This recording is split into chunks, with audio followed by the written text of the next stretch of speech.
Amahoro y'Imana nabane namwe mwinshuti bavandimwe mudukurikiye muri ahantu hatandukanye. Turabizi ko muri benshi, turabizi ko mugenda gukurikirana indirimbo zacu zitandukanye. Abantu mukundiya Chorale Jehova Jire, turabizi muri benshi. Nitwa Prince Shumbusho, ndumuririmbyi muri Chorale Jehova Jire. Hanyuma kuri uyu munsi twifuje gukora iki kiganiro mu rwego rwo kugira ngo tugende tuganira byinshi bitandukanye ku rugendo rw'umwe mu baririmbyi turimbana muri Chorale Jehova Jire. Ni umuririmbyi mwagiye mubona ubuhamya bwe butandukanye ahantu henshi tuba twagiye kuririmba, ariko kubera ko tuba dufite umwanya utari mwinshi, uyu munsi twifuje kugira ngo dukore iki kiganiro, tugaruke ku buhamya bw'umuririmbyi wacu Rachel. Tuzi neza ko hari benshi bagiye babyifuza bakabisaba, hanyuma rero uyu munsi dufashe uyu mwanya kugira ngo twinjire buhamya bwa Rachel mu buryo burambuye, kandi ntekereza ko hari icyo biri buze gufasha imitima yanyu. Tubifurije gukomera, kandi tubabwire ngo mukomeze kwakira ihumure nk'uko indirimbo duherutse kubahereza mu minsi ishize, mu masaha makeya yatambutse, ivuga ibasaba kwakira ihumure. Rachel, tuguhaye ikaze. Murakoze cyane. Hanyuma abantu benshi bagiye bakoreba ahantu hatandukanye, cyane cyane tuba twagiye mu ivugabutumwa, hari ubuhamya butandukanye wagiye ugeza ku bantu, ariko bitewe n'umwanya muto tuba dufite nyine muri ziriya ngendo tuba twakoze, ugasanga ntago twabonye uburyo bwo kugira ngo ubu buhamya bwinjiremo cyane. Ku itangiriro turagira ngo tukwakire, turatangira dusenga, hanyuma nyuma yo gusenga dutangire wibwira abantu mu buryo burambuye.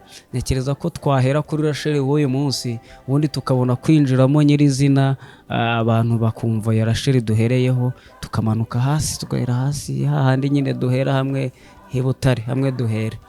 Solo ngira ngo twatangira dusenga, ubundi tukagenda muri uwo murongo. Tekereza ko Imana iri buze kudufasha.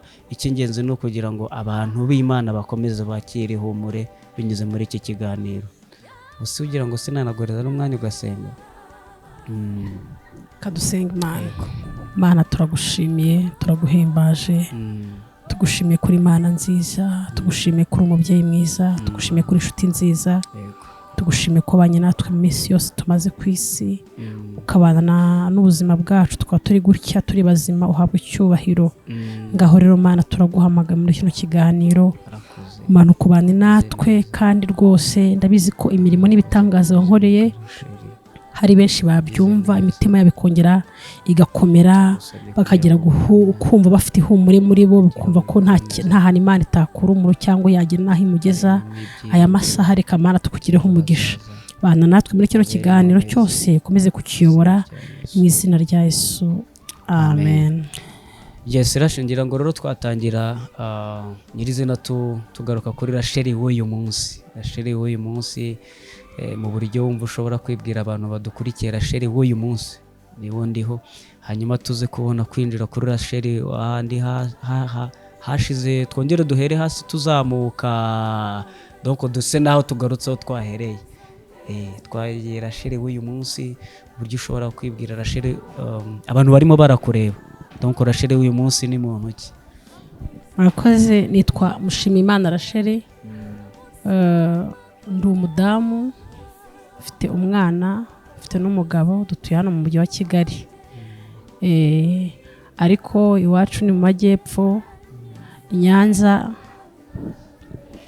mu karere ka Nyanza, mu murenge wa Busasamana, niho twavukiye, niho twari dutuye kuva mbere, ariko bitewe n'ubuzima abantu bagenda nyine bahava, ariko ubu ngubu umubyeyi wanjye niho akiba. Ndumva ari ibyo. Cy'ingenzi bagiye ni ukuri n'umuririmbyi wa Jehova Jire. Ikindi ndirimba muri korali Jehova Jire, ndi umuririmbyi. Imana yagira icyizere cyo kuririmba muri korali Jehova Jire. Ikindi mvukana n'abana turi bane, ndi umwana wa gatatu mu bana tuvukana. Harya arasharirimba muri hejuru? Biterwa naho umuyobozi wa korali abona bikwiye ko ari bumpagarike. Akenshi ubundi ndirimba alto. Kenshi ndirimba alto cyangwa ijwi rya kabiri. Yego. Yarashire ntabwo ari mushya cyane cyane hano kuri Jehova Jire, mugenda mubona ahantu henshi tuba twagiye gukorera ivugabutumwa, mukunda kumubona mu ndirimbo zitandukanye za korali Jehova Jire, mukunda kumubona, niwe turi kumwe nawe. So Rashe rero ngira ngo twinjire mu buhamya nyirizina. Turahera mbere ya Genocide, kuko tugiye kwinjira, turi mu bihe byo kwibuka ku nshuro 29 Genocide yakorewe Abatutsi. Hanyuma ngira ngo tuze guhera aho ngaho nyirizina, kubera ko ubuhamya bwawe hari aho ujya ubyinjiramo gatoya. Twakoze ivugabutumwa, ariko kuri uyu munsi reka tubyinjiremo nyirizina, ubundi udutangire ku rugendo rwawe uri umwana nuko. Okay. Muri make nababwiye ko mvuka mu karere ka Nyanza, ariho navukiye. Mvukana n'abana bane, ndi umwana wa gatatu. Ubwo ubuhamya bwanjye nkunda guha abantu cyangwa numva bundimo cyangwa bw'amateka yanjye, ni ubuhamya burebure bw'ubuzima navutsemo kugeza ino saha aho Imana ingejeje. Ngewe rero ubuhamya ntanga ni ubushingiye kuntu nari mugaye. Mu by'ukuri nkivuka naravutse, mvuka nk'abandi bana. Mvutse nk'abandi bana, ndangije gukura nkabona, cyangwa se kwa kundi umwana akura ari mutoya, kuva akiri mutoya kugeza azamutse akaba mukuru, haba ari mu rugendo rurerure. Rero ngewe nyimaze kuvuka, hari ubuzima ntabayemo nk'ubw'undi mwana abamo. Ubwo buzima rero navutsemo, nagize ikibazo cy'uruti rw'umugongo, colonne vertebrale cyangwa uruti rw'umugongo, indwara bita mugiga. Mugiga rero iyo ndwara yatumye mpinduka mbega mugara. Ubwo bumuga rero bwaje gutuma na ya maguru yari yaje y'uruhinja yisubirirayo. Ayo maguru yisubiriyeyo, ubwo buzima nabubayeho igihe kinini, ku buryo nta kintu kimwe, burya umuntu yicara kubera ko ngubu nicaye gutya. Ese Rashe icyo gihe ari nko mu kigero cy'igihe kingana cy'imyaka ingahe cyangwa amezi angahe? Muri make namugaye mfite amezi 6. Amezi 6. Yego. Kugera afite imyaka 4. Muri urwo rugendo rero narubayemo ku buryo nahoraga ndyamye, nahoraga ubuzima bwanjye bwose bwari ukuryama. Nta kintu kimwe nari gukora, sinarakambakambaga ngo mvuge ngo umwana, kwa kundi umwana avuga ngo nkeneye kwa kundi impinja muri make zivutse, urabizi ko zikambakamba, zikagira ubuzima runaka bwo kwisanzura nk'uruhinja nyine. Ibyo ngibyo mu mateka namenye ntabwo byigeze bibaho, kubera ko urumva uruti rw'umugongo rwari rwarangiritse, na twatuguru twari twaraje twarisubiriyeyo, hariho utuntu nyine tw'utunifu. Ubwo buzima rero nabubagamo mpora ndyamye kuva mu gitondo kugeza nijoro, igitondo kikaza, icyakoze uwangiriraga neza n'uwahambyutsaga. Icyo gihe rero nari mfite ababyeyi banjye, mfite papa na mama. Ubwo buzima bwo kuba kumeze n'inyo baramvuzaga, bamvurizaga kuri kiriya kigo cy'Inyanza, kuri hopitali y'Inyanza. Hakunda kuza n'abaganga bari baturutse i Gahini b'abazungu bakamvura, ariko bamvura bakabona ubwo buzima cyangwa ubwo burwayi ndwaye ntago mbega buragoye gukira. Nibwo rero babwiraga papa ati tugomba kumwandikira akazaza tukamushakira akagare kugira bamushyiremo. Papa nyine arabyakira n'ababyeyi banjye na mama bamaze kubyakira, nibwo barindiye icyo gihe nyine cyo kugira ngo nyine nzahabwe iyo transferi nako iyo randevu yo kujya gufata ku kagare. Hagati aho ngaho nari mfite papa wanjye ari umunyamasengesho, yari mwarimu w'umudugudu ku mudugudu wa Kavumu w'Inyanza muri paruwasi ya Nyanza.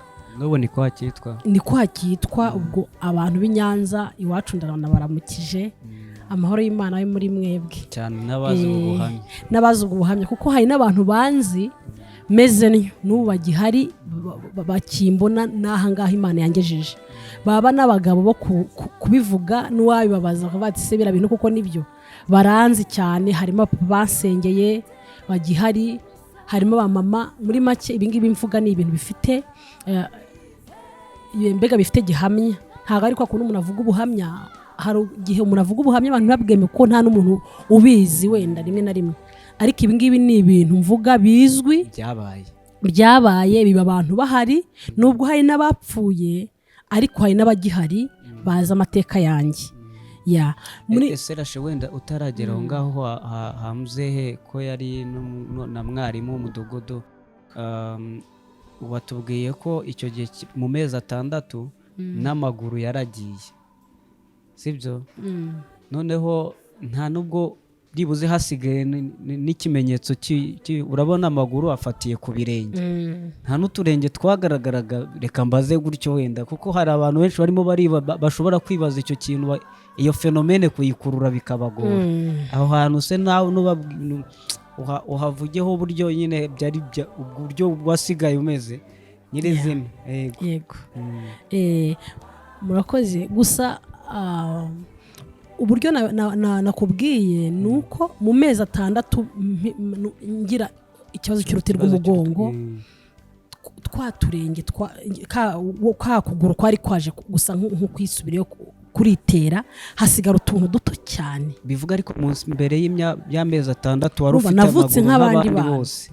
Amaguru hari nk'abandi bose. Yego. Navutse nk'abandi bana, mvukira amezi 9 mu byo namenye. Uvuka ingingo zose zuzuye. Ndwara indwara bita mugiga. Mpamya ko muri kino gihugu muri no minsi ntayihaba kubera inkingo zaraje birumvikana. Ntaga abantu benshi banayizi ubu, ariko kera hari igihe yajyaga inahitana n'abantu, kuko nk'amateka naje kumenya ni uko ku muntu urwaye mugiga niyo avuze ngo arayikize, benshi nkunda kubabona barangiritse, usanga bafite ibindi bibazo runaka bikomeye. Nta muntu nari nabona wayikize ubona muzima 100%. Bese niyikize hari ibisigisigi byayo hari. Yego. Hari ibisigisigi byayo usanga umuntu asigarana ku buryo wavuga ati nubwo yakize ariko ntago bimeze neza, bigaragara ko iyo ndwara yirwaye. Yego. Ngewe rero iyo ndwara maze kwirwara niyo yagiye ingira gutyo, noneho utwo tuguru turigenda hasigara utuntu nyine dutoya tw'uturenge nyine tw'utunifu turi ahangaha nyine ahantu nyine ubona ko bigoye. Gutanga urugero cyangwa kubigira nk'uko byari bimeze biragoye. Yego. Ariko nk'umuntu usenga hari ijambo rivuga ngo amasezerano yose ko Imana yatanga yakomejwe n'amaraso, ngo isi nubwo yavaho ijuru rikava hari kuwizera azabona amasezerano. Bishatse kuvuga ngo hari ibintu Imana ikora abana b'abantu bashaka kuba batabitekereza babona ko bitakunda, ariko burya isezerano ry'Imana rirakomeye, kandi ibintu Imana ikora ni ibintu twebwe abana b'abantu tutabasha kumva mu ntekerezo zacu, ariko Imana ibikorera kwiyubahisha kwayo. Ubwo buzima nabubayemo bwafashe igihe. Ndyama ukaza aho usize niho wasangaga, ntago wazaga ngo uvuge ngo namusiza harasanga yakamba umwana ageze hariya. Oya, aho wansigaga niyo imvura nimba usize hanze ngo uhandyamishe, imvura yarazaga. Kuko hari akantu kamwe nibuka, hari abantu bajya bavuga ngo umwana w'imyaka 2, 3, 4 ntago abaza ubwenge, wenda ntago wambaza ibintu byamubayeho, ariko iyo umwana afite ubumuga runaka kenshi iyo ubwonko ari buzima bukora cyane. Wenda abantu b'abaganga bo barabizi nubwo wenda agiye atari cyo nize, ariko niko nabashije kumenya. Njye rero hari bimwe nibuka byinshi byambayeho kandi njyewe ubwanjye nibuka, kuko hari umunsi mu rugo batari bahari ariko badusiga ku irembo ku musambi mu cyaro, murabizi. Badusize ku irembo ndyamye, murumuna wanjye yicaye impande, imvura ibiraje ibije, murumuna wanjye abona ko ngiye kunyagirwa, aravuga ati se ko yari muto cyane nibo wankurikiraga, ariko burya Imana igenda itanga umuntu wese ubwenge bitewe n'igihe n'ubundi arimo. Abona ko ngiye kunyagirwa kandi abona ko ndyamye ku musambi kandi atabasha no kunterura ngo anyanura ashyire mu nzu, afata wa musambi arawunyorosa, arawukurubana njyashyira hasi, ashaka kunyorosa wa musambi. Mu by'ukuri narishe tuvuga ko aho nabaga ndyamye nta kintu na kimwe cyari kuhankura ngo mvuge ngo ndihindukije ngo ngiye aha. Muri icyo gihe rero ikintu gikomeye muri ubuhamya bwanjye kinkomeza umutima ni ukuntu Imana itabeshya. Papa wanjye yari umukozi w'Imana, ibyo nabasobanuye mbere yuko yari mwarimu mu mudugudu wa Kavumu, ariko hejuru y'ubwarimu yari umunyamasengesho kandi mwiza ukunda Imana. Yahoraga asenga rero buri mugoroba iyo yavaga mu kazi yaraza akanteraho nari ndyamye akanshyira ku rutugu. Hari ahantu munsi yo mu rugo habaga ahantu rutare n'ikawa, akicara ubundi akansengera. Mu bintu bimwe Imana yamubwiye yaje no kwibwira mama kuko niwe wagiye ubimbwira byinshi ibintu Imana yagiye ibwira papa. Aramubwira ati Imana yambwiye ngo urashera uyu nguyu, uyazagenda uyazankorera, aza umukozi wanjye, muri make uyu nguyu azaba muzima, ubuzima buzagaruka. Papa rero ko yari afite kwizera arabyizera, yewe hari nabo babanaga bakumva ibintu yizera bakabona ko bidashoboka, bakavuga ati ntabwo byakunda umuntu umeze gutya ko yakira ngo agende agire ubuzima buzima. Papa wanjye ariko kuvuga ngo abantu ntibabyumva, icyambere nuko yavuganaga n'Imana kandi akayizera. We yarabyizeye, uko niko iminsi nyine yagendaga, ariko ya transferi y'igahini twabonye, we yabwiye mama aramubwira ati nubwo bimeze gutyo ndabizi ko Rasheli azakira. Kandi transfer yari yo kuguhesha akagare. Yego. Ariko we urumva byanga bikunda nubwo umuntu yakwizera ariko aranivuza birumvikana. Kuko ntago wavuga ngo Imana ikubwiye ntago ubuzi ngo izanyura. Ariko burya n'abaganga n'abakozi b'Imana.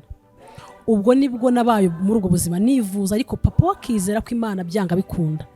Nubwo nakwivuza bakamuha kagare, Imana izabikora arashaka akagira amaguru mazima.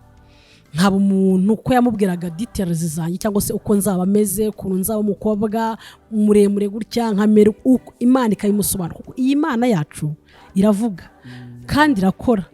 Buriya hari abantu batajya bumva imbaraga z'Imana.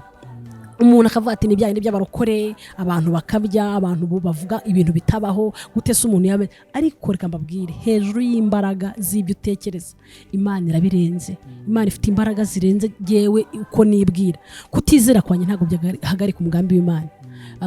Ntago jewe ko hari ukuntu abantu batabyumvaga muri icyo gihe, kimwe nuko nabo nabivuga ubu ngubu bakavuga ntibishoboka, ariko nubwo batabyumvaga babije kureberebesha amaso.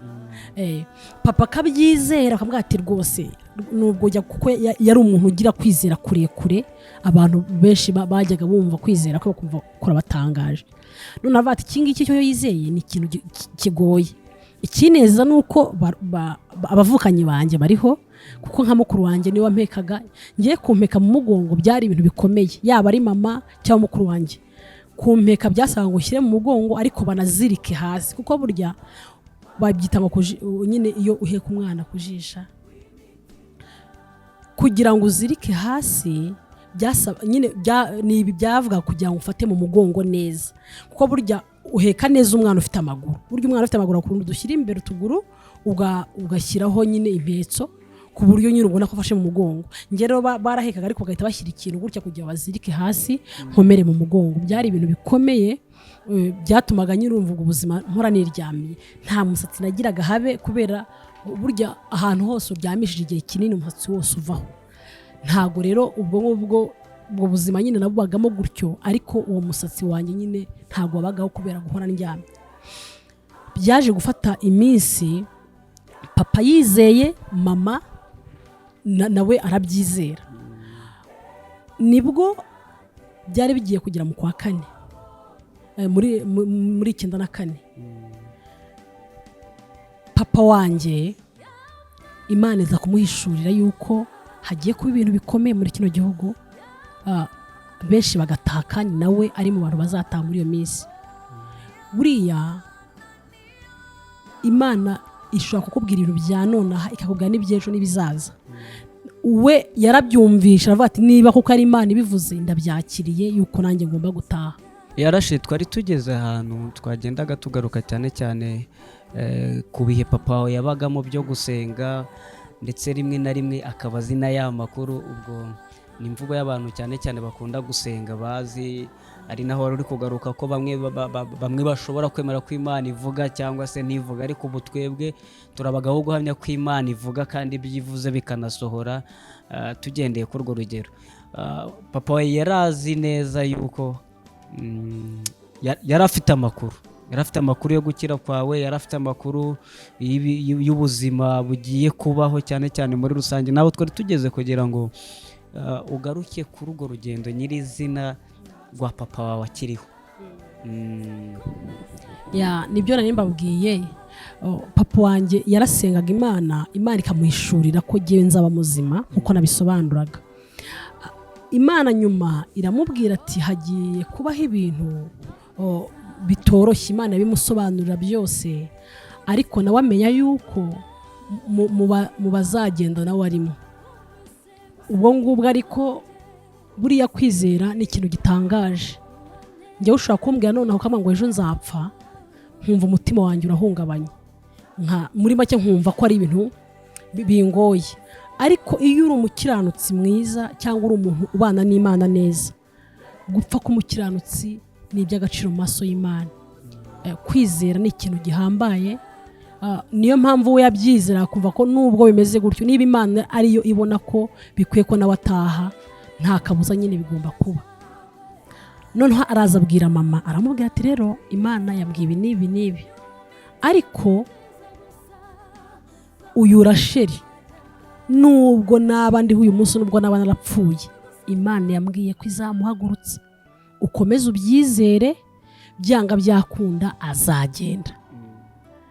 Mama wanjye arabyumva, papa wanjye nyine twikomereza ubuzima nk'uko twari tubayemo, kuko njye nababwiye ko nari umwana wa gatatu, nari mfite mukuru wanjye n'ubu aracyahari, na musaza wanjye ni njye umukurikira, akaza undi w'umukobwa inyuma yanjye, ubu ni umudamu nawe.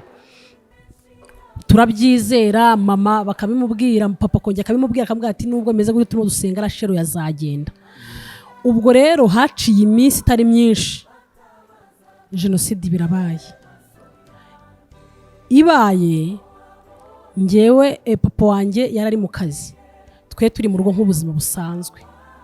Noneho nibwo twagiye kumva njye nagiye kumva numva ikintu kiraturitse. Buriya umwana ntabazi ibintu birimo biba ngo ni ibiki, gusa numvishe ikintu gituritse cyane bikomeye. Nyuma twaje kumenya amakuru ko ari igisasu bari bashyize mu rya gatanu hariya imugandamure cyari gituritse. Ubwo buriya umuntu iyo afite akabazo kenshi akunda gutaka mbere. Ninjye wahise utabaza cyane ngo mama ampeke. Mama wanjye kuko urumva na ya makuru y'Imana yari yabwiye papa, yahise abyibuka. Nibwo yahise amfata akubita mu mugongo, ashyira mu mugongo, afata murumuna wanjye, mukuru wanjye aramuheka. Turangije duhita twambuka hakurya y'iwacu ahantu bita Ikavumu ku mashuri y'abakatolike, ni hepfo ya Inirake, wenda abahazi barahumva. Tujyayo, hari umumama wari uhari, papa yabwirije ubutumwa bwiza, arakizwa, aza kuba nk'inshuti yacu. Niho twahise tujya tugezeyo biba ngombwa yuko mama ahansiga we bajya kwihisha ahandi hantu ntazi. Ubwo rero ngiye muri urwo rugo nari ndimo, uwo mumama yaramfasha uko bishoboka, akanterura nk'uko banteruraga ngiye gukora ikintu icyo ari cyo cyose. Muri make aramfasha. Icyo nibuka, haje kuza abantu bica. Icyo nabonye bari bambaye amashara, ibintu by'amashara ukuntu hejuru. Noneho baravuga ngo iki ni igiki ufite hano. Uwo mumama aravuga ati none si mwukabyana ko namwikitoraguriye, mwambabariye ntimumwice. Noneho bari benshi bafata amacumu, umwe akazi yari inkozaho ati iki kintu, ati mwice, undi ati nawe mwice. Bavuga ngo reka iki kintu giteye iseseme, ngo ntago twamwica, uyu wamwica wabukoreye ubusa, tujye kwica abandi bazima. Bansiga batyo. Isomo nakuyemo aho hantu rikomeye, buri ibintu byose bitubaho, nubwo umuntu yaba mu buzima bubabaye cyangwa bubabaje birenze, byanga bikunda Imana ishobora kubikora kubw'impamvu yo kumugirira ibyiza. Kuko ngiye nshaka kunyura mu nzira runaka nkumva imvunye umutima. Namwe nimwibaze kuba nari imeze gutyo, ngiye nkavuga ngo birashoboka ko ari Imana yagira ngo nanjye mbe nararokotse, mbega nkaba ndiho kubw'impamvu Imana yari yarateje. Kuko burya umuntu wese kuvuka kwe no kubaho mu buzima kwe, ibyo nizera mpamya yuko Imana ibigiramo uruhare, kuko nta kintu kimwe ubwawe wakwimarira Imana itabishatse. Ngewe rero ubwo buzima nari ndyamyemo aho ngaho mbayemo, urumva niba barandebaga, umwe akambwira ati mwica, undi ati nawe mwica. Noneho bangiraho impaka, ubona habuze ugira amahitamo yo kunyica. Uwo mumama ariko ni nako yabasabaga imbabazi cyane, bati kuko ubu muramwica ko nanjye mwese murara hari urugingo, bakaza basunikisha umugeri cyangwa amacumu. Barangije bose bangiraho impaka barigendera, hakaza ikindi gitero. Gutyo niko bavugaga. Mama wanjye icyo namenye ngo yari hakurya hano mu rusengero nyine babatwikiramo, ariko ntibashya, baraza bihisha hano mu rutoki. Ari mu rutoki agiye yumva ijwi ry'Imana rimusanze mu rutoki, riramubwira ngo nubwo wihishe nzabarinda. Kandi Rasheli, iryo jambo rikakomeza kumugarukamo, uyu Rasheli uyu azahaguruka agende. Mama byumvishe ahita yumva ko ya Mana ya papa bari kumwe, kuko papa yajyaga kwizera kuri hejuru. Ariko nyuma mbere gato cyane, haciye nk'icyumweru, twaje kumenya amakuru.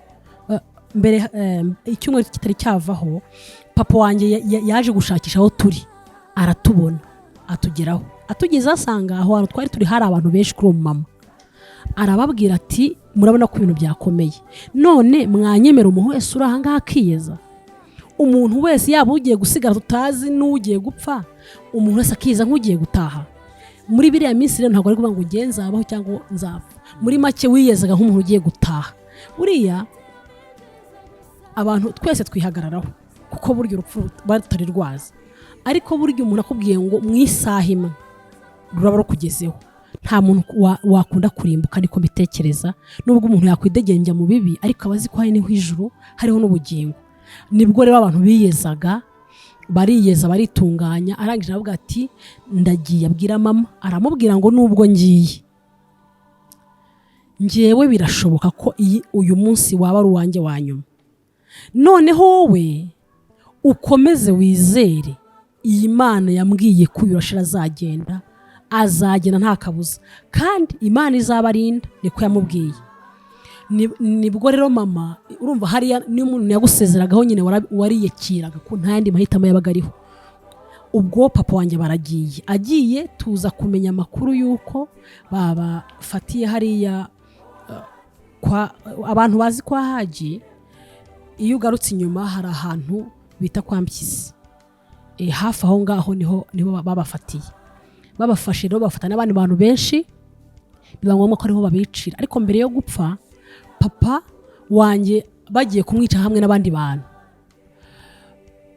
yarabirebye arababwira ati nagira ngo mbasaba akanya gatoya, ngewe ndabizi aho ngiye kujya ni mu bwami, mwanyemerera abantu turi kumwe nabo nkababwira ubwami ngiye kujyamo. ubwo yabisabaga abicanyi kuko rega nubwo bicaga bari bamuzi, yari umuntu ukunda kugira neza abantu benshi, bari inshuti zacu, twari duturanye, n'ubu baracyahari, urumva twari duturanye nta kibazo. Abo yabibwiraga rero bari baziranye.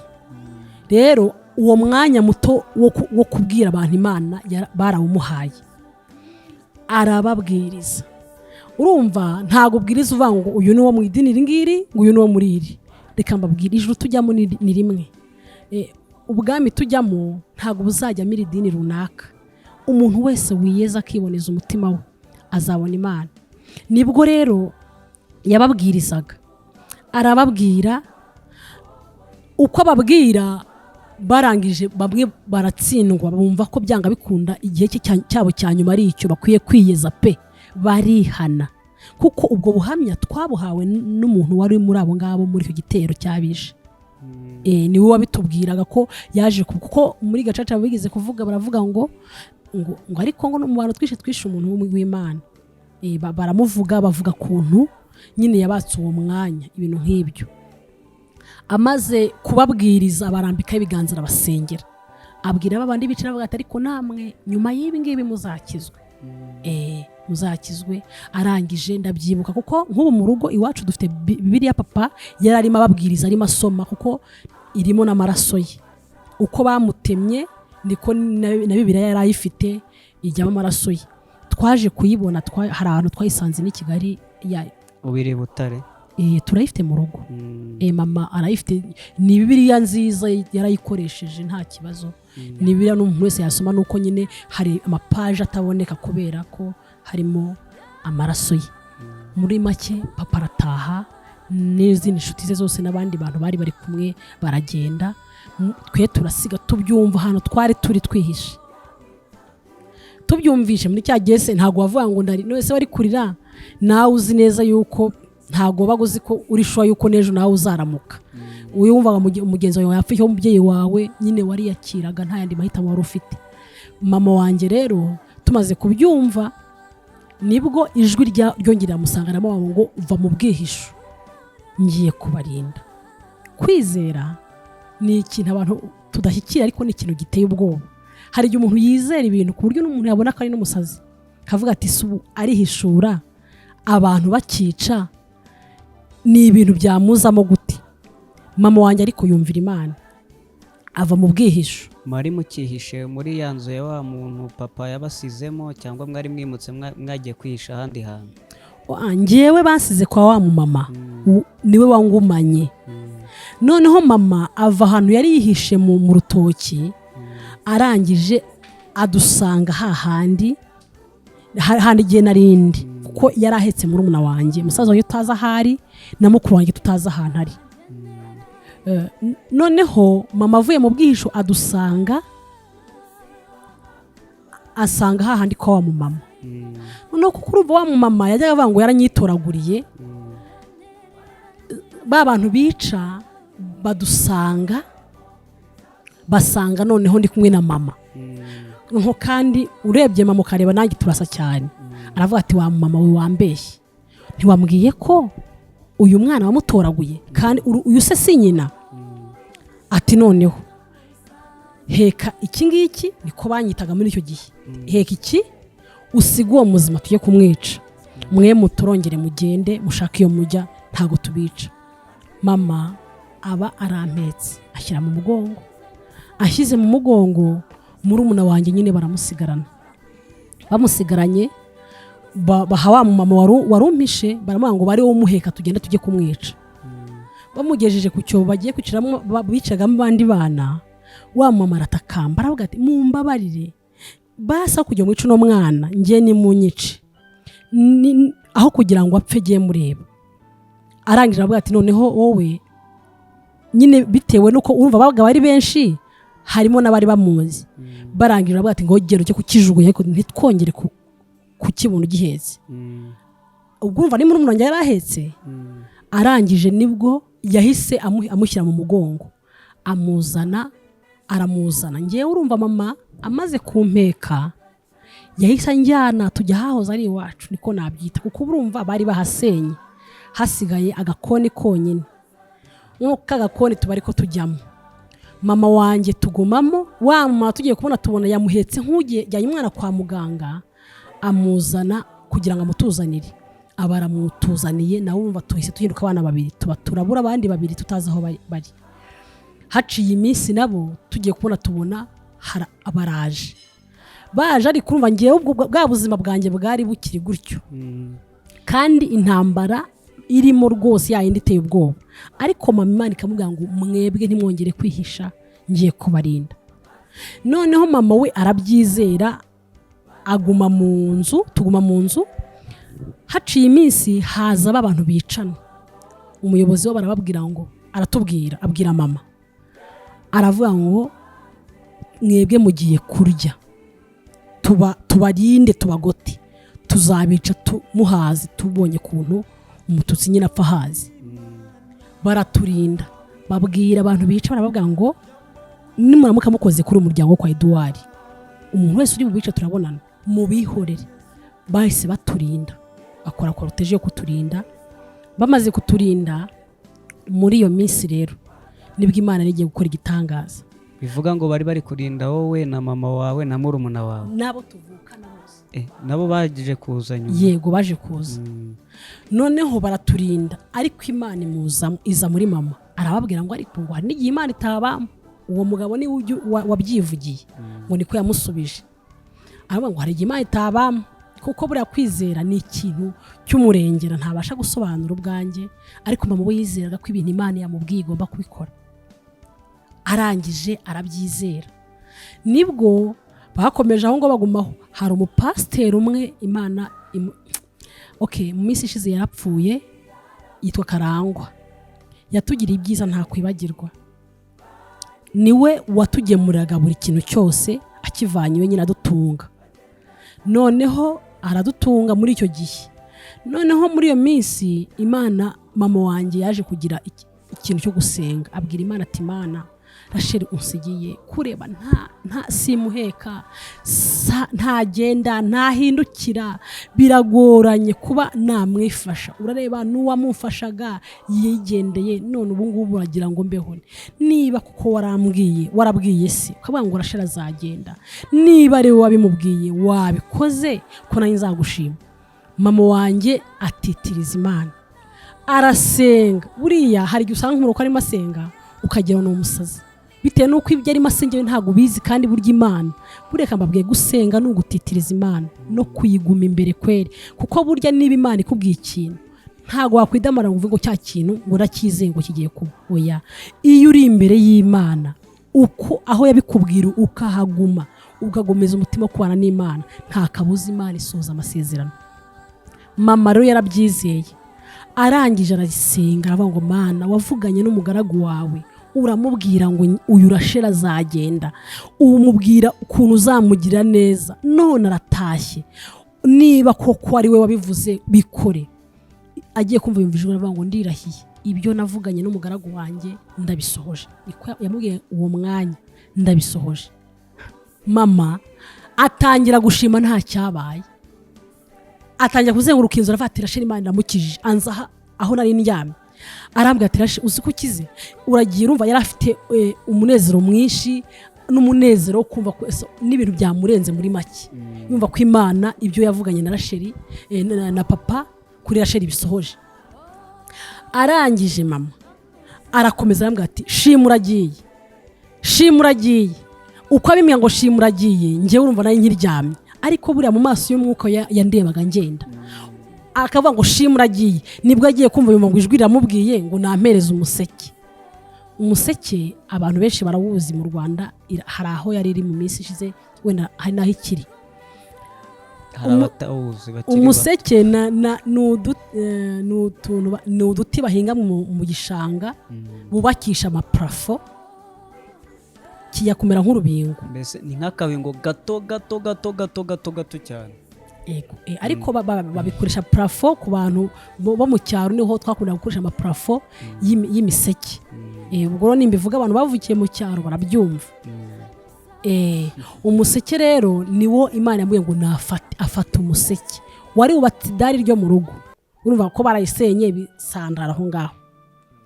Arawuzana arambwira ati rashe fata umuseke. Noneho njye urumva byambwiraga nkiri n'umwana sinari nzi ibyo avuga ariko nkubaha icyo avuze. Arangije aranterura aramfata mu kwaha aranterura arambwira ati mu izina rya Yesu uragira. Urumva niko yasengaga ari mu mbaraga zirenze izo navugisha amagambo nonaha. Bati mu izina rya Yesu uragiye, haleluya, arashiragiye. Nibwo yamfashe afata wa musekera umfatisha mu kiganza kimwe ndawukomeza. Arangije arambwira ngo fata ikizingiti. Ikizingiti ni ikizingiti cy'umuryango. Abati fata ikizingiti ndagikomeza. Arambwira ati mu izina rya Yesu uragiye, haleluya, arashiragiye. Atangira gushima, haleluya. Kwizera ni ukumenya rwose udashidikanya ibyiringirwa ko bitazabura kuba. Ibintu Imana ikora ni ibintu by'umurengera, kuko iyo wizeye Imana cyakoze ngo utize ntashobora kuyinezeza. Ariko iyo wizera Imana hari ibintu ngewe ubwanjye nshobora kubona nkavuga ati bino bintu ntibishoboka, ariko ku muntu wizera abona ari akantu koroshye cyane. Kuko ngewe nk'uwari kumbona akabona ibintu mama arimo yaravuga ati kabisa narivuze abarukuri n'abasazi, ariko yarakomeje ajya mu mwuka wo gusenga, ajya mu mwuka wo gushima. Kuko hari n'igihe ushima ikintu utari wakirebesha amaso nguko, ariko mu isi y'umwuka kiba cyakoretse. Mama yagiye kubona, kuko urumva twari turaho ngo mu nzu nyine n'abana nyine na mama. Agiye kubona kwa kundi nafashe cya kizingiti na wa museke, nta muntu wakwimvira ko umuseke na kantu kakoroshye, ariko buriya Imana icyo yashatse kugikoresha ni ikintu gihambaye. Uko ngufashe niko nayisemera nkukomeje. Agiye kubona abona ya maguru. Ikintu kimwe nzi ntago namenya ngo yararihe, ntago namenya ngo uvuge ngo Imana ye yahisha hangaha ngo arambuka avuya. Nagiye kubona mbona amaguru aramanutse. Imana irema imitsi, irema inyama, irema amagufwa, irema ibintu byose bigize umuntu. Nibona mpagaze, ibirenge byanjye birema. Noneho mpagaze mpita numva ni ibintu bibitangaza. Noneho ngiye kumva numva hari abantu barimo bica muri ako gace, bumva induru ku musozi. Ngewe nkimara kubona ko ngiye ntago nongeye kwicara, nahise ntangira kugendagenda impande nyine inyuma y'urugo. Noneho fata umuntu utarigeze ukandagira mu isi na rimwe, ari ubwa mbere akaragiye mu isi, akarenge kaba koroshye. Noneho uko ngenda none ariko icyambere nuko Imana yazanye amaguru yose yamanutse agaragara.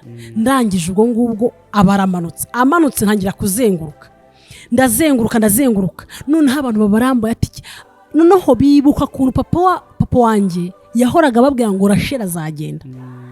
Noneho bo bibuka ko banamwishe, batafati cyo wa mwana ko Edouard bavuza induru. Ubwo urumva induru yavuzwaga n'abaraha undi ubyumvisha bakaza birukanka. Nari ikintu cy'igitangaza muri uwo mwanya kibaye ku musozi kandi mu bintu kandi bikomeye. Ubwo baraje birukanka babarambonye. Noneho urumva mu by'ukuri bitewe n'igihe cyari kirimo wahita uvuga ngo baragita bakwica. Reka buriya reka mbabwire ikintu Imana yarikoze, mpamya ko nabo basha kuba baragize ubwoba. Kuko niwabona umuntu uzi akiri uruhinja aryamye ukamubona Imana imuhaye ingingo, buriya hari ibitangaza bisanzwe niko nabyita. Kuko hari ibitangaza ukabona ko byanga bikunda abantu bose bibabaho. Ukavuga ati ni ikintu nimba wenda ntinze kubyana muno mwaka, ukabona Imana ikoze itangaza ejo ukabona arabyaye, ariko buriya gufata urugingo rutaruri hari Imana ikarurema. Mwabantu mwe hari ukuntu abantu batizera, ariko dukwiye kwiringira Imana. Iyi Imana irenze twebwe ubwenge bwacu. Imana ivuze ngo uyu muntu azaba abaho mu mugambi wayo. Ni Imana ivuze. None si Imana nimba dusoma ijambo ry'Imana, hari natwe tubonaga abantu b'impumyi batagiraga n'amaso habe namba, Imana igafata ijisho ikarishyiramo, ugahura n'umuntu wari impumyi ukabona wa muntu arareba. Abantu bakavuga se uyu muntu ukora arinzi ko ari impumyi, se ni wese we. Ariko kuko Imana ntigikangwa n'ibintu twe tubona bidukomereye. Niba nge ikintu kinkomereye, Imana yibona ari nk'umufindo. Hari akarimbo kera mama niwe wakunze kubinyibutsa, nabaga ndyamye narinzi kava ngo habe kuzo Mana ya Abrahamu, kubw'imirimo myiza wakoze, wanyeretse kera y'ukunda, none uyu musura binyeretse, imigambi yawe si nk'iy'abantu, imbaraga zawe si nk'izabo, ibidashobokera abana b'abantu imbere yawe birashoboka. Iyo utamba hafi murengezi, banaramanutse ngikuzimu, wemeye kuzuranwa nirira, kuneshanu kwawe murengezi, imigambi yawe si nk'iy'abantu, imbaraga zawe si nk'izabo, ibidashobokera abana b'abantu imbere yawe birashoboka. Za mbaraga zose zandwanyaga waziribatiye igorogota, ndetse n'ibisigisigi byazo ubu nta bubasha bigifite. Imigambi yawe si nk'iy'abantu, imbaraga zawe si nk'izabo, ibidashobokera abana b'abantu imbere yawe birashoboka. Haleluya. Hari n'ikindi kivuga ngo muze mwese abemera ko Yesu ari ingabo yacu idukingira, haba ku manywa haba nijoro, tuvuge duti shimwa mukiza. Amen. Amen. Iyo ndirimbo ngo naho nyiririmba ndyamye, niyo nari nzi yonyine. Kuvuga niryo ryari isengesho ryawe buri, cyangwa niyo ndirimbo iyo yonyine yaruzi? Niyo yonyine nari nzi. Kuko urumva ubwo ndarashe umuntu yibajije ubijyanane n'iki kintu, nk'icyo gihe wabaga uryamye byose ibintu bijyanye no gusenga cyangwa se no kwizera Imana. Nubwo wari umwana, hari ahantu watubwiye ko akenshi iyo umuntu afite ubumuga runaka ariko ubwonko akaba ari buzima, hari ubwo za mbaraga zari bukoreshwe kuri rwa rugingo zihita zimukira mu bwonko bwe, ku buryo usanga akenshi afite n'ubwenge cyane. N'icyo gihe ibintu byo gusenga no gukizwa wari ubizi nubwo ari umwana ariko uryamye aho ngaho, byari ibintu washoboraga kuba wari uzi, cyane cyane ko wari uri mu muryango w'abantu bakijijwe. Kenshi rero buriya umwana uvukiye mu muryango w'abantu bakijijwe nawe yiyumva nk'umuntu ukijijwe, kubera ko ibintu abona ni ibyaho, keretse kwa kundi usanga Imana yihishuriye umuntu ikamuha wenda agakiza bitewe wenda hari akuntu abana bakura bavukiye mu miryango ya Kristo ugasanga bagize ingeso runaka zitari nziza, ariko kenshi iyo mukivuka iwanyu babajyana muri école du dimanche, muri make mu buzima bwo kwisengera. Ngiye mu rugo nahoraga mbona papa wanjye, hari abakozi Imana bagenzi be bahahora, abanyamasengesho baza kunsengera, umva agenda asengerwa n'abantu benshi kubera n'icyo kintu, n'icyo kibazo nari mfite. Uko baza niko nanjye niberaga muri mudu yo guhora niririmbira ku karirimbo, nagahirimbaga mu gitondo. Nyine uko mbyibutse ugiye mu buzima bwanjye, nkunda kuririmba, ni ibintu bifasha umutima wanjye niyo naba mbabaye. Iyo ndirimbye umutima wanjye mba numva uruhutse, kuko nzi ko burya kuririmba no gusenga. Tugeze aho hantu rero nibwo nari ngeze mbabwira ngo papa wanjye yari yamaze gupfa we, haciye icyumweru apfuye. Amakuru yarazwi yuko Rasheli azagenda, ariko bitazwi ngo bizaba ryari. Yego. Ubwo nibyo niho nari ngeze mbabwiye ngo mama yamaze gusenga y'amaguru araza, aje nibwo natangiye kuzenguruka, abantu barambonye, haza abantu benshi cyane kundeba. Uko baza kundeba bavuze induru ati wa mwana, kandi urabizi ko n'Imana yaratubwiye ngo nzabarinda. Mama arabyizera. Ubwo uko abantu baza, uko bandeba bakabona ni ibintu mbega biteye ubwoba bitangaje. Hari n'abantu bamwe bari bihishe baraza, hari n'abantu bamenye amakuru yanjye nyuma barapfa, bakavuga ati nubwo twaba dupfuye ariko tujyanye inkuru nziza, kuko hari n'abantu batabyizeraga ko nzagenda. Imana ibirabikoze. Ikintu cyantangaje aho hantu, natangajwe n'ukuntu Imana iteye ubwoba, kuko iyo iramuka inzijije yuko data ari we yabibwiye akaba yapfuye agapfana n'iryo sezerano yamubwiye, njye sinari kugenda. Ariko isezerano ry'Imana ntiripfa. ntago ripfa, kuko iyo riba ripfa njye ntago mba naragenze, kuko Imana iravuga ngo ubwo nabibwiye apfuye reka ajyane n'ibyo namubwiye.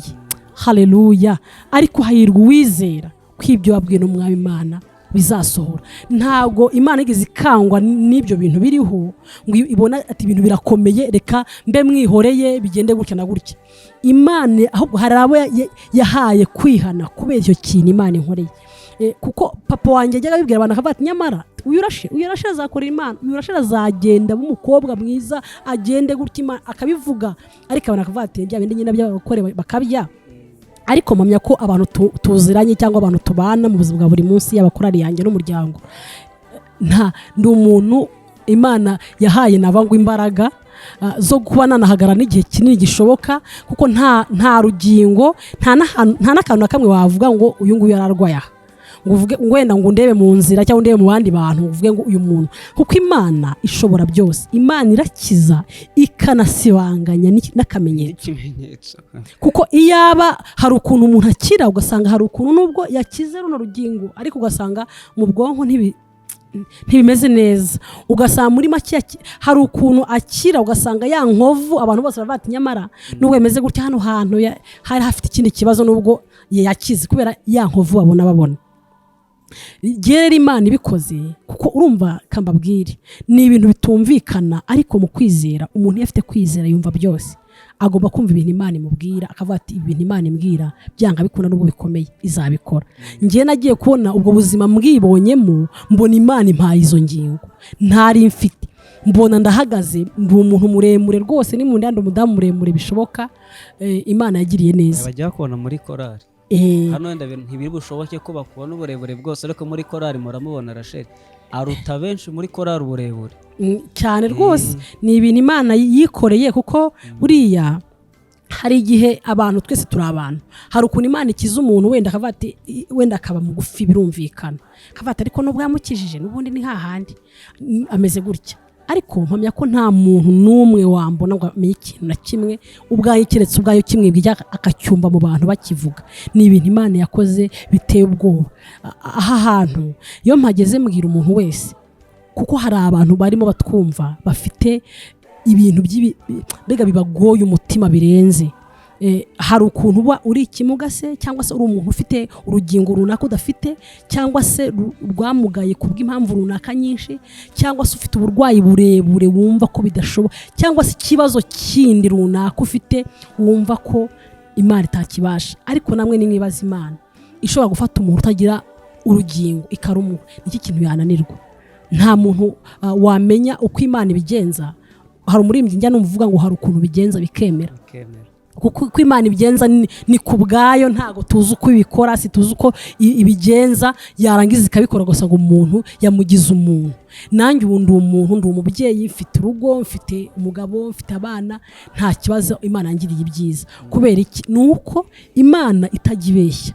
Iyo Imana niba ari yayindi ibeshya, wari gusanga byanga bikunda ayo mateka yanjye yo guhaguruka kwanjye kugeza nino saha mwari kuzajya muza kunsura igatagara cyangwa se ahandi hantu bavurira buriya burwayi, kuko urumva ko nafite na transferi y'igahini. Ariko hariya rwagati nyine muri icyo gihe cy'intambara gikomeye nibwo Imana yigaragarije. N'abantu b'iwacu barabibonye nyine barimo bica, baravuga ati ntago bishoboka ibi ngibi se papa we ntago yajyaga bivuga disi, kandi disi twamwishe birabatungura, bakabona ko nyine nubwo wakoze amakosa ariko Imana ibyo yavuze irabisohoza. Ndashimira Imana yuko Imana irindiza ijambo yabwiye umuntu, kuko njyewe njya nireba nkavuga ngo Mana ubu ni iki kintu ubundi uha umuntu ukavuga ati urugingo udafite ndaruguhaye, nta kintu wabona wamuha. Mufata Imana ifata umuntu igafata amaguru ikayamuteraho akaba umuntu muzima, akagenda agataba agakora muvuma nk'iz'umwana w'umuntu wese yakora, nta kintu Imana itabasha. Imana ni inyangamugayo, mbega sinjya mbona ukuntu nyivuga, ariko icyo nzi neza nuko umuntu wese wizera Imana akomeza yinambeho umutima ukomere, kuko iyo Imana bayibonera mu kantu gato ariko yibasha gukora ikintu kirenze twebwe uko tubyibwira. Rashe turimo turagenda dukomeza kugaruka cyane cyane ku buhamya bwawe. Ni ubuhamya warakize urahaguruka uragenda, ariko biba no mu gihe kitari cyoroshye cyane cyane, uretse no kuba wowe wari ufite ubumuga, noneho Imana igakora igitangaza bigendanye n'uko papa wa mbere y'uko apfa Imana yari yaramubwiye ko uzagenda. Ariko turanabijyana n'uko n'ubundi cyari mu gihe kitari cyoroshye, hariho ubwicanyi barimo barabahiga. Urumva mwagarutse mu rugo, yego, wari utubwiye ko icyo gihe ugihaguruka ukagenda, hari abari bihishe mu bahigwaga baje kureba igitangaza kibaye, hari n'abari barimo barica baje kureba igitangaza kibaye. Aho hantu byakomeje gute, byarangiye gute urugendo rwo kugira ngo ubuzima bukomeze bikagera no ku rwego umuntu arokoka, abicanyi bari barimo barabahiga? Aho hantu nyuma yaho ukiza ugahaguruka ukagenda, n'abo bantu bose baje kureba igitangaza kibaye, umuntu wese arashaka kumva uko byakomeje aho ngaho n'uburyo wanarokotse kugeza kuri uyu munsi Rachel turimo turamubona. Murakoze.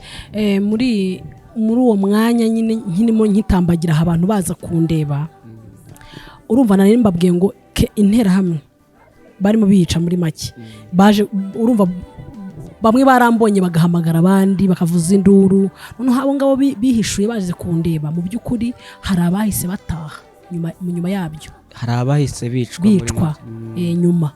Ariko icyo kintu kiba kirangiye, twebwe numva nkitangira nigeze kubabwira ko mbivuga, hari interahamwe zari ziturinze zivuga ngo barashaka kuzatwisha duhazi.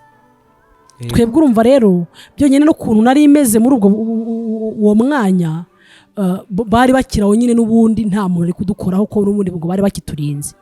Ariko iyi Mana iteye ubwoba, ntago ngiye mpita mbona ko Imana nta muntu n'umwe iyo yavuze ngo uyu nguyu azabaho niyo byagenda, kuko byari ibintu bikomeye. Ariko mpamya yuko Imana kuturinda ni ikintu yakoze umwana w'umuntu atakumva. Niba abantu bashinzwe kukwica ari bo bakwirindiye, ni ibintu bitumvikana. Muri iyo minsi baturinze, inkotanyi zije baba barirukanse, barahunze nyine, birumvikana. Byumvikane neza. Nyuma yaho ukize ukagenda, n'ubundi babandi bakomeje kubarinda ngo bazabicemo muhazi. Birumvikana. Ni ukuvuga igikorwa cyabo cyo cyarakomeje cyo gukomeza kubarinda cyane, baraturinda. Urumva n'abana bose twari twamaze kuzura, batubara bakaturira ko twuzuye na mama, barangije nyine barakomeza baraturinda. Imana ubwo iba izanye inkotanyi, baraje babyumvise. Urumva n'amakuru bagendaga bahanahana, nibwo bagendaga bahitaga nabo bahunga. Bamwe bagiye bahunga n'igihugu ugasanga, cyangwa se n'abandi bagiye kwihisha ahandi hantu runaka ntazi. Ariko muri make nuko twahise natwe dukira. Ubwo ngubwo nibwo ubuzima nyine bwa nyuma ya Genocide nyine bwahise bukomeza. Ubwo dusigara njyewe na mama na mukuru wanjye na murumuna wanjye na musaza wanjye. Muri make turi abana bane nk'uko twari twavutse, niko tugihari. Mama ubu ngubwo urumva tubayeho tuba ahantu nyine hadashobotse, bitewe no kumva amazu bari bayasinye, dusigaye mu kanwa gakoni gatoya. Haza nyine nyuma rero nibwo Imana yaje kutugirira neza, iduha abantu baradufasha, leta nyine iradufasha, baratwubakira, tuba mu nzu. Muri make Imana itugirira neza. Nibwo mukuru wanjye yaje gutsinda, abagiye ku ishuri, na musaza wanjye baratsinze nawe agiye ku ishuri. Muri make Imana iduha kwiga, nanjye ndiga. Ubu Imana yampaye kurangiza kaminuza, ubu ndimo ndiga masters hano muri Yerka. Mbega Imana nta kintu itakoze. Nyuma inatwubakira n'imiryango, kuko twese turubatse uko tuvukana. Na mama wanjye, urumva mama wanjye hagati aho muri Genocide bari bamukubise ibintu by'amabuye ahantu bari bihishiye mu rusengero. Yaje kugira ibikomere bikomeye byo kurwara umutwe ukomeye cyane, ku buryo yaga nivuza hari karayeze. Ariko Imana iza kumbwira ko izamukiza. Ubu ngubu Imana yamukijije umutwe. Ni umumama nyine ushima Imana. Muri make nanjye iyo murebye mbona ari igitangaza cyanjye, mbona ari ibintu Imana yakoze. Noneho Imana igenda itugirira neza, nanjye iranyubakira. mu muryango. Nyuma yaho Imana muri make twarabanye, twagiye tubona ibitangaza by'Imana kenshi tukiba muri ubwo buzima bw'ubupfubyi. Twibazaga kuntu nyine ubuzima bwacu buzagenda. Nta muntu warebaga ngo avuga ati uyu wenda ko urumva papa wacu wadufashaga mbega imiryango yacu yose yarangiye, utavuga ngo najya hanava ha. Ariko ibyo ngibyo si byaye nyine tubisangiye n'abanyarwanda benshi.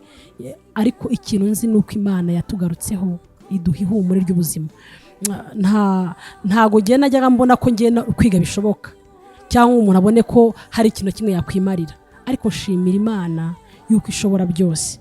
Ubu ngubu twarize twubakira imiryango ku buryo ntago navuga ngo hari umwana ujya gusabiriza muri twebwe.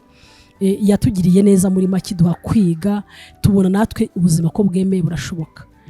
Ikintu kimwe nabonye, nta hantu Imana itakura umuntu, nta n'ahari itamugeza. Muri make nta kintu kimwe Imana itankoreye nayishinja, kuko niyo nirebye mbabona ari igitangaza cy'Imana. Nubwo ababyeyi bacu bamwe batariho, ariko muri make aho tugeze navuga ko ari heza. Imana yagiye tugira neza, iduha igihugu cyiza, iduha ubuzima, iduha muri make ko umuntu yisanzura akiga. Kuko mbere niba nk'abo twavukanaga bakuru bo kwiga byabaga bigoye muri kiriya gihe, ariko Imana yagize neza, itugira neza, turiga, ubuzima burakomeza. Shimira Imana ibintu byose yankoreye. Ntago nabona ukuntu nayivuga, kuko iyo umuntu arebye imirimo y'Imana yakoze, ntago wakwireba ngo urebe ubuzima umuntu abona nta mbere nta nyuma, nta kintu yakwimarira. Kuko urumva mama wanjye nayo imusigaranye ari ikimuga, atabashije no kudukorera ngo uvuga ati azadutunga, azatubeshaho. Ariko Imana yagiye itugirira neza, tubaho, ubuzima burakunda, iranamukiza. Rashe, akenshi buriya iyo umuntu arebye n'ibyo bihe mwanyuzemo, ibihe byari bikomeye, hari ababahigaga ndetse banishe papa wanyu, ari bo bamwe babandi bagiye babafata rimwe na rimwe nyine mugaca ku rupfu murureba, baje kubica hakabonekaho impamvu Imana ishobora gutambika ituma mudapfa. Abo bantu mu rugendo rwo kwiyubaka nyuma yaho inkotanyi zije, hanyuma zikabatabara, ababahigaga bagahunga. Nyuma yaho kandi abo bantu bagarutse mu buzima busanzwe. Mu rugendo rwo kwiyubaka abo bantu mwarabanye, mukomezanya urugendo. Ubuzima bwo kwiyubaka n'abo bantu mubanye bwari ubuzima bumeze bute kuri mwebwe? Urakoze. Uretse ko n'igihugu cyacu cyaje kubaka ndi umunyarwanda kugira ngo abantu babane mu mahoro, biriya bintu byabaye byari ibintu bikomeye. Kubona umuntu waba warakwiciye umubyeyi cyangwa se umuvandimwe, muturanye muvomana ku iriba rimwe, muri make murahurana umuriro, ntabwo ari ibintu byari byoroshye. Ariko kuba umukristo nacyo ni ikindi kintu gikomeye. Buriya iyo uri umukristo wiga n'ikintu cyo kubabarira, kuko iyo utababariye uhora uvunika mu mutima, ugahorana mbega ikintu kikuremereye. Mama wanjye yaratwicazaga akatubwira ati bana banjye, mujye mugira ibintu murenga, mujye mwiga gutanga imbabazi, kandi mbega ubuzima bwanyu bube ubwo kwiha Imana. Ibyo yahoraga bitubwira nyine nk'abana be, ariko we yari yarabifashe kera. Kuko urumva abantu bose muri ako gace k'iwacu arabazi bagiye bakora ayo mahano. Kuba twari tugiye kubana ntabwo byari ibintu biboroheye nabo kwibona, abazi neza. Kuko muri cya gihe cya gacaca murabizi ko hari n'abantu batajyaga birega, ariko ugasanga ntiyireze cyangwa se akanirega, akavuga ati nimvuga bikeya uyu nguyu azamvuga. Ariko ndashima Imana yuko Imana yaduhaye imbabazi mu mitima yacu, iduha kubana nabo. Ni ukuri niba hari abantu b'inshuti zacu dufite mu buzima bwacu, ni abavandimwe kandi beza rwose. Ni inshuti nziza duturanye, ku buryo natwe nkora ubukwe cyangwa se no mu muryango iyo habaye ibirori, nibo bantu nzi ko badushyigikira. Kuko urumva niba aho dutuye, akagari cyangwa n'umudugudu dutuyemo niho twari dutuyemo na mbere, ariho mama n'ubu agituye, bigaragaza ko n'ubundi tugituranye n'abo bantu kandi bose. Imana rero yaremye ihumure mu mitima yacu, igihugu cyaduhumuriza, kituba hafi. Muri make Imana iduha gutanga imbabazi mu mitima, kuko hari n'umuntu ubivuga ku munwa ariko bitari mu mutima. Ariko burya kubabarira kwiza ni ukuva mu mutima w'umuntu akabaho mu buzima yumva nta muntu afitiye urwikekwe, kuko hari n'igihe tuvuga ati dutanga imbabazi ugasanga hari umuntu uzitanze ariko bajya mu rusengero bahagarara muri korari akavuga ati ibi bintu ntabwo byavamo, ntabwo bikunda. Ariko iyo wagize intu urenga uwahinduka umuvandimwe mu maraso, ukumva ko nyine byanga bikunda ibyabaye byararangiye, kandi aho tugeze rwose mpamya ko ari heza. Niba Imana ifata imfubyi itagira hasi, cyangwa usibye nanjye hari n'abantu bari bandenze inyuma yanjye badafite n'umubyeyi n'umwe cyangwa badafite nabo baba vindimwe barangiye, ariko ugasanga Imana iramukujije imubeshejeho mu buzima, ubu akaba ari umudamu akaba ari umugabo. Ni ibintu by'igitangaza dukwiye gushimira Imana. Ntabwo twebwe twikekaga ngo umuntu avuge ngo giye hari ubundi buzima nteze inyuma y'ibi, ariko Imana yarabuturemeye twisanga twabaye abagabo, twabaye abamama, twabaye abantu biyubashye, abantu bafite akazi, ugasanga ni ibintu Imana yakoze twebwe tutabibonagamo. Rero gutanga imbabazi ni ikintu umuntu akwiye ahubwo kugira muri we, akavuga ati niba ashaka kugira kure heza hashoboka nkwiye kubabarira, kuko ntago wapfa kugera kure ugifite urwango mu mutima, cyangwa se ugifite umuntu wumva ko ufitiye inzigo, umugirira inzigo uvuga ati uyu muntu byanga bikunda nubwo tubanye ariko rwose turaririmbana n'abantu, turasangira, turavomana, ni inshuti zacu mu rugo rwose. Kandi ntago wenda abantu batuzi mu rugo iwacu i Nyanza hari abantu bazabibona batuzi, bazi mama, bazi uko ateye, bazi muri make baramuzi, bazi ko ari umumama ubana n'abantu neza bishoboka. Ko mu rugo iwacu mpasanga abantu benshi, nyuma ya Genocide twareze abana benshi mu rugo, twari turi abana umva yatubyaye turi 4, ariko mu rugo twareraga abana 5 nibo nzi nibuka twabanaga umunsi ku wundi, kurumva twe twari 9 n'abandi bantu, kuko wabaga ufite umwana wese aze muri twebwe nitwisangaga mu rugo hahora huzuye kujya kurya nyine, ariko hakundi nyine abantu barya nyine bose buzuye aho hantu, nuko twaba tumeze. Kandi nukuri mama akabyishimiramo, kuko umwana wese ndabyibuka bajyaga bubura ahantu aba yaraza akamuga ati wampaye icumbi, mama ati igire mu bandi bana, ubwo buzima tukabubamo rwose kandi twishimye. Mama yarabareza abana abo ngabo bose, turakura. Ubu ni umubyeyi arashaje ariko si cyane, ariko mu by'ukuri Imana yatugiriye neza. Ntabwo wakwibaza gufata abo bana upfakaranye, kuko mama yapfaka yari muto cyane, yari afite imyaka 34. Nufata abantu upfakaranye 4 unarere n'abandi. Yajyaga byuka mu gitondo, hari n'igihe yajyaga mu isoko ahantu kure za Ruhu, ugasanga baraye mu masoko babuze imodoka ibazana, ariko mu bazibonye akatwohereza ibiryo kugira ngo turye. Muri make yaravunitse ku bwacu, kandi Imana yo mu ijuru yamufasha amushyigikira, tubaho ntitwandavura ntitwiyandarika, kuko hari n'abana umuntu yabonaga ubuzima bumwanya ugasanga hari uwifasha ukuntu, ariko mu by'ukuri ntago giye bidutera kuvuga ngo umuntu ngo nubwo mbabaye, kuko twize no muri kaminuza umuntu aba mu mageto ugasanga ubuzima ntago bworoshye bw'ishuri, kubona ibyo kurya, kubona muri make kubona ubuzima bw'aho hantu buratugoye. Ariko iyo wizera Imana, cyane cyane gukunda gusenga, ikintu nashikariza umuntu uri mu byumva ni ukuri gusenga n'ubuzima.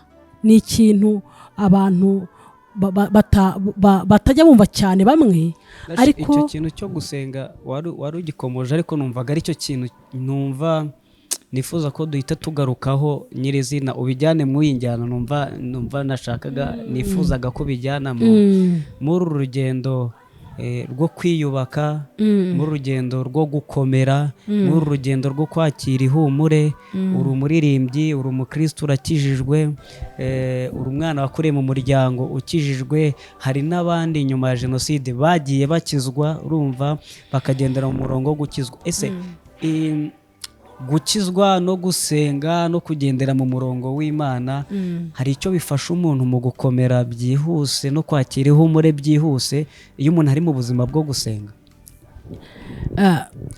Hari icyo wumva byagufashije kugera ku ihumure no gukomera byihuse, kambyite gutyo, byihuse, kwakira ihumure no gukomera byihuse ugereranyije n'undi muntu wenda usanzwe utaba mu buzima bwo gusenga?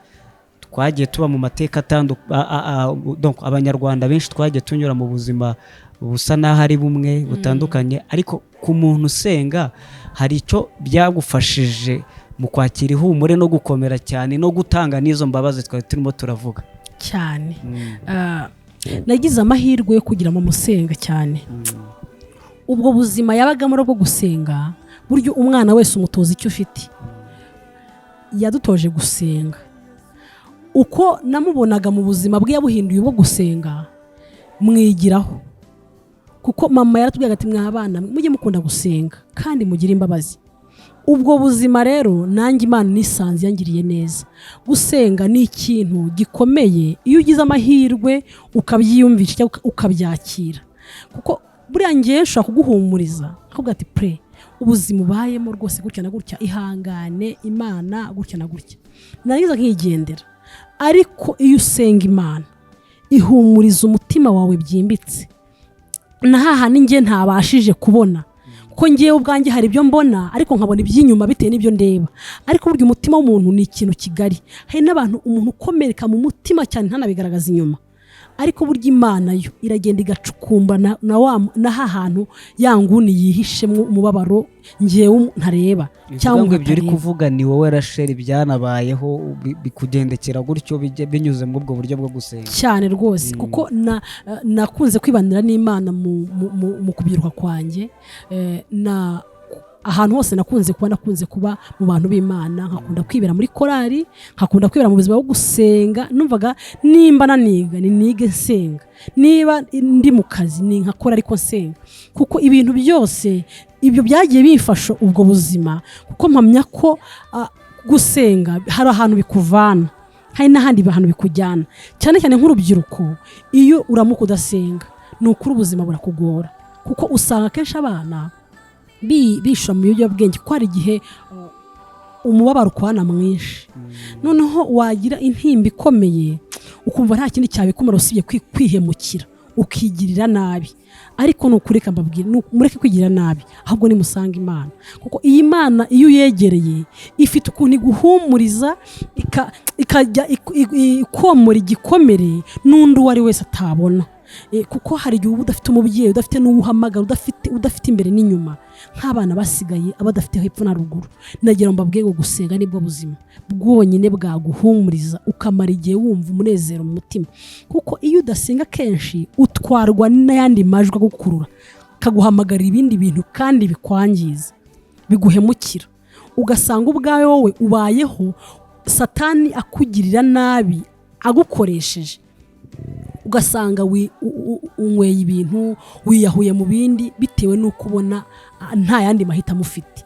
Ariko iyo usenga Imana iguha control y'ubuzima, iguha address ku buryo uvuga ati kino kintu nagikora, cyo sinagikora. Nimba mbuza amavuta yo kwisiga, kwa n'igihe byabagaho ugasanga uri muri ghetto utabona uhamagara. Hari n'abayaburaga ugasanga barasambanye kugira ngo babone nyine ubuzima barya, kuko nabanaga n'abanyeshuri kandi muri rusange.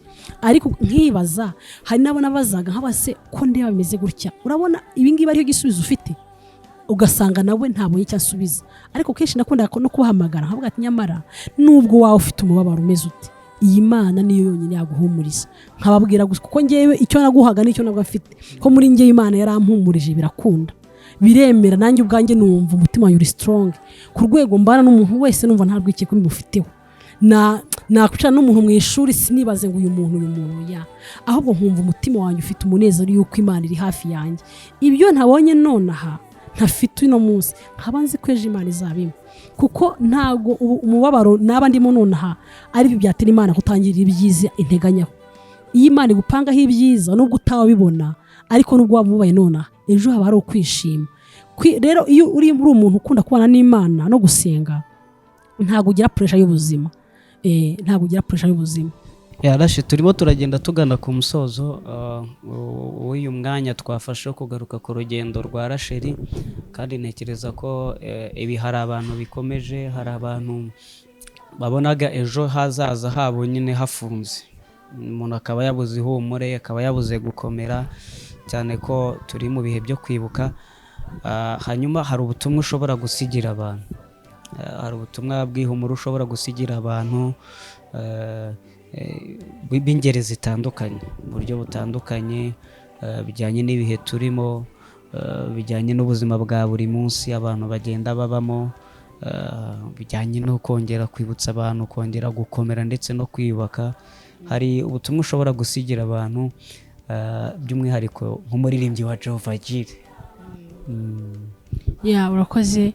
Ngiye icyo nabwira abantu n'abanyarwanda muri rusange bitewe n'iki gihe turimo ngenda yifuriza gukomera kuko Imana byonyine ihumura iduha riba ari rigari no iry'igihugu kiduha naryo ni rigari mu by'ukuri dukwiye gukomera imitima yacu ukumva ko nubwo byagenze kuriya kose buriya buzima twanyuzemo bwose ariko ubu hari ibyiringiro kandi byaranabonetse by'ubuzima kubera ko niba Imana itugirira ibyiza dukwiye no kuyishimira rero nagira ngo mbabwire ngo mukomere mwihangane nubwo byabaye Imana dufiteho umugambi mwiza n'ejo byanga bikunda uzisanga ari heza kuruta uno munsi kandi mpamya ko naho twavuye hari habi niba twaravuye habi rero tukisanga ahantu heza hameze gutya dukomeze no kwiringira Imana ko no mu minsi iri imbere tuzaba turi ahantu kandi n'Imana ibyo tugaragariza no mu gihugu turabibona y'ukuntu iduha amahoro ikaduha umutekano tukabona umuyobozi bwiza mbega muri make bukatwifuriza ibyiza ugasanga amanywa nijoro bahora bahana ikintu cyatuma umunyarwanda amera neza rero nagira ngo mbabwire ngo nimukomere kandi muhumure Imana turi kumwe murakoze naha dusoreje rero reka dushimire Rachel Imana iguhereza umugisha kubw'uyu mwanya wo kugira ngo wongere ugarure ihumure mu bantu wongere utubwire amagambo nk'aya ngaya akomeza abantu wongere utubwire amagambo nk'aya ngaya agaruramwo abantu ibyiringiro kuko burya ibyiringiro ni ibintu bizana ihumure umuntu agakomera nyine akumva ko ubuzima bukomeje Imana ihereze umugisha abantu baradukurikiye hanyuma reka dukomeze tubabwire ati nyaboneka mukomeze murebe hari indirimbo Jovere duherutse gushyira hanze n'ubundi nayo yo gukomeza abantu ndiri bivuga ngo akira ihumure munyaruke nyuma yo kumva ubuhamya bwa Rachel munyaruke no ndirimbo ikomeze bahumurize kandi mu by'ukuri tubabwire ngo nimukomere